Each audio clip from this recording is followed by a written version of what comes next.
संकटनाशक गणपति स्तोत्र है। सभी को शेयर करें इसलिए कि गणेश चतुर्थी को सभी इसको देखें और इसका लाभ उठाएं। शेयर करें और लाइक सब्सक्राइब कीजिए, बेल आइकन दबाइए।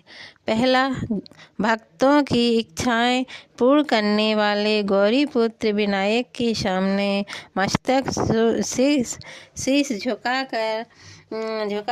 झुकाकर उनको नित्य स्मरण कीजिए। दूसरा, पहला नाम वक्रतुंड, दूसरा नाम एकदंत, तीसरा कृष्ण पिगाक्ष और चौथा गज वक्र, तीसरा लंबोदर है, पांचवा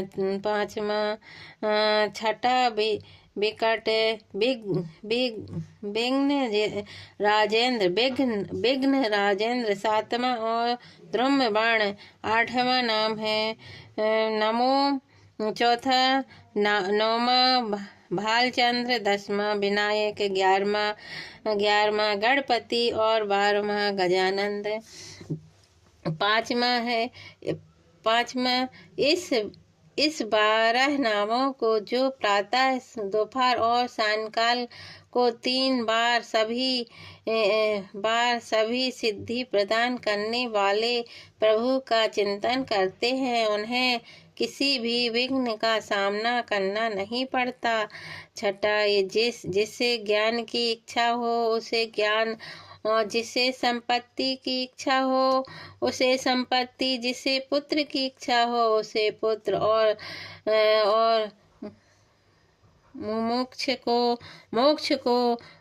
मोक्ष की प्राप्ति होती है। सातवां, जो भी इस गणपति स्तोत्र का प्रतिदिन पाठ करेगा उसे 6 महीनों में ही उपरोक्त लाभ प्राप्त होंगे, और जो भी 1 साल तक इस स्तोत्र का पाठ करेगा उसे निसंदेह सिद्धि प्राप्त होगी।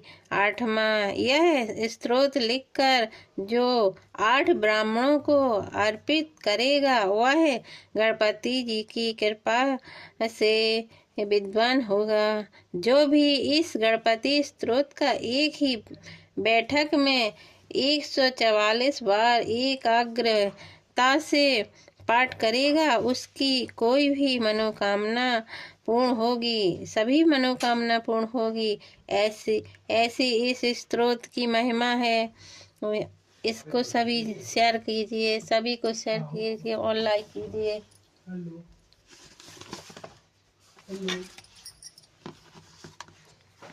ओम गंगणपते नमः, ओम गंगणपते नमः, ओम गंगणपते नमः, ओम गंगणपते नमः। और माघ मास का तीसरा अध्याय सुनिए। तब राजा दिलीप कहने लगे कि महाराज, यह पर्वत कितना ऊंचा और कितना लंबा चौड़ा है। तब वशिष्ठ जी कहने लगे कि 26 योजन ऊंचा, ऊपर चोटी में 10 योजन चौड़ा और नीचे 16 योजन चौड़ा, जो हरी चंदन, आम, मादार, देवदार और अर्जुन के वृक्षों से सुशोभित है। दुर्भिक्ष से दुखी होकर इस सुंदर पर्वत को और फल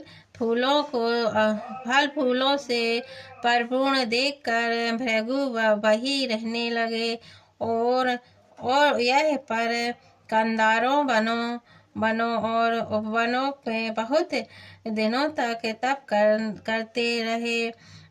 इस प्रकार जब भृगु ऋषि वहां पर अपने आश्रम पर रह रहे थे तो एक विद्याधर अपनी पत्नी सहित उधर वहां अत्यंत दुखी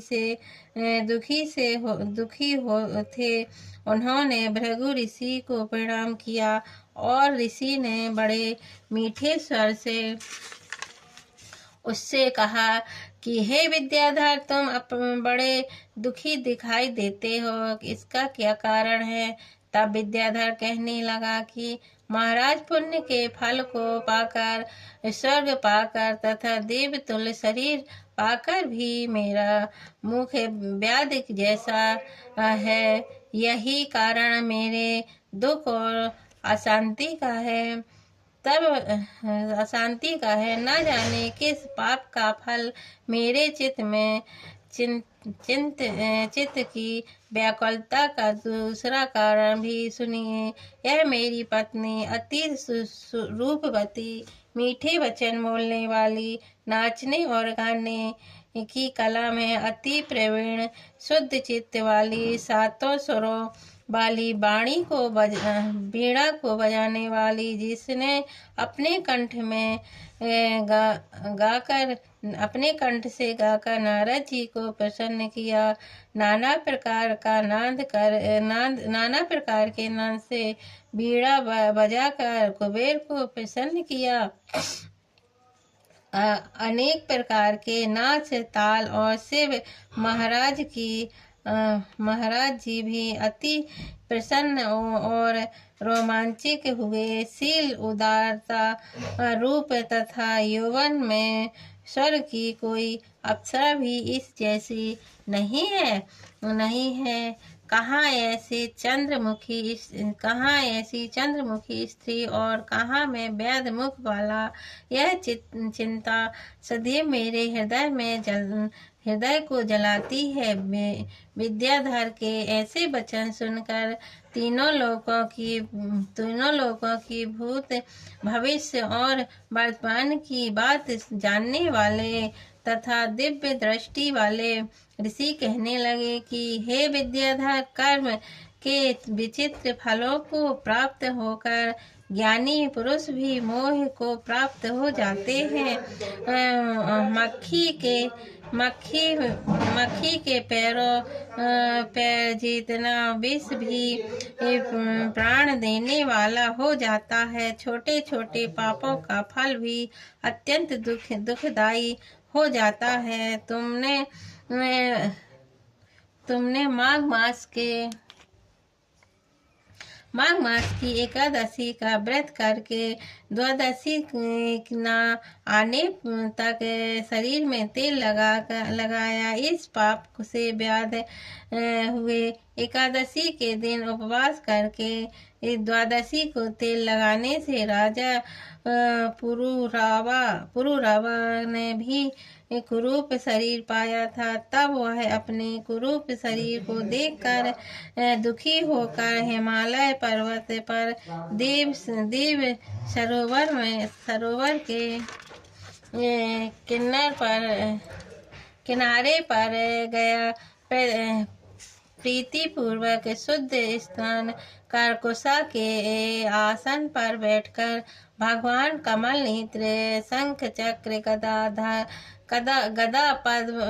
गदा पद्म के धारण करने वाले, पीताम्बर पहने वनमाला धारण किए हुए विष्णु का चित्त करते राजा पुरुरवा ने 3 मास तक निराहार रह भगवान का चिंतन किया। इस प्रकार 7 जन्मों में प्रसन्न होने वाले भगवान राजा ने 3 महीने के तप से ही अति प्रसन्न हो गए और माघ की शुक्ल पक्ष की एकादशी को प्रसन्न होकर भगवान ने अपने शंख के जल से राजा को पवित्र किया। भगवान ने उसके तेल लगाने की बात याद दिलाकर सुंदर देवताओं का सा रूप दिया, जिसको देखकर उर्वशी भी उसको चाहने लगी और राजा कृतार्थ होकर अपनी पुरी को चला गया। भृगु ऋषि कहने लगे कि हे विद्याधर, इस प्रकार तुम क्यों दुखी होते हो? यदि तुम अपना यह राक्षसी रूप छोड़ना चाहते हो तो मेरा कहना मानकर जल्दी ही पापों को नाश करने वाली हेमकूट नदी में माघ में स्नान करो। यहाँ पर रिद्धि सिद्धि देवता निवास करते हैं। अब मैं इसकी विधि बतलाता हूँ। तुम्हारे भाग्य से माघ मास आज से 5वें दिन ही आने वाला है। पूष शुक्ल एकादशी से इस व्रत को आरंभ करो। भूमि में सोना जितेंद्र रहकर दिन में 3 समय स्नान करके महीने भर निराहार रहो। सब भोगों को त्याग कर तीनों समय भगवान विष्णु का पूजन करो। जब तुम एकादशी को शिवजी स्तोत्र और मंत्रों से पूजन करोगे तो तुम्हारा मुख देखकर सभी चकित हो जाएंगे और तुम अपनी पत्नी के साथ सुखपूर्वक क्रीड़ा करोगे।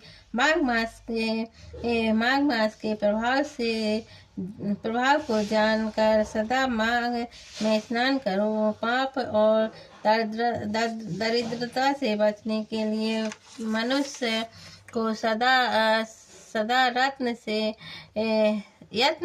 यत्न से माघ मास का स्नान करना चाहिए। स्नान करने वाले इस लोक तथा परलोक में सदा सुख पाता है।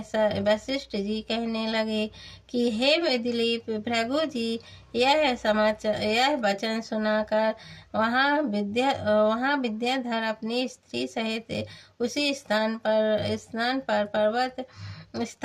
पर्वत के झरने में माघ मास का स्नान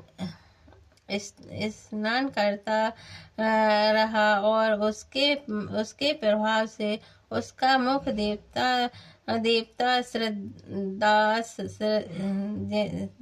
श्रद्धास हो गया और देवता जैसा हो गया और वह ग्रीष्म पर्वत पर आनंद से रहने लगे और भृगु जी भी नियम की समाप्ति पर शिष्यों सहित ईवा नदी के तट पर आ गए। ओम नमो भगवते वासुदेवाय। ओम नमो भगवते वासुदेवाय। ओम नमो भगवते वासुदेवाय। ओम नमो भगवते वासुदेवाय। ओम जय जगदीश हरे। स्वामी जय जगदीश हरे।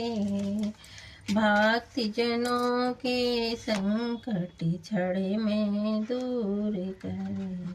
ओम जय जगदीश हरे। जो ध्यावे फल पावे दुख बिन से मन का। सुख शांपति घर आवे काष्ठ मिटे तन का। ओम जय जगदीश हरे। जय सच्चिदानंद प्रभु है ईसों के ईसा। करूँ तुम्हारी आरती जय जय जगदीशा। भक्ति जनों के संकट छड़े में दूर करे। ओम जय जगदीश हरे। मात पिता तुम्हें मेरे शरण गहूँ किसकी। स्वामी शरण गहूँ में किसकी। तुम बिन और न दूजा आश करूँ मैं किसकी। ओम जय जगदीश हरे। तुम पूर्ण परिमात्मा तुम अंतर्यामी। पार ब्रह्म परमेश्वर तुम सबके स्वामी। ओम जय जगदीश हरे। तुम करुणा की सागर तुम पालन करता। मैं मूर्ख अज्ञानी कृपा करो भरता। ओम जय जगदीश हरे। तुम होए किया गोचर सबके प्राणपति।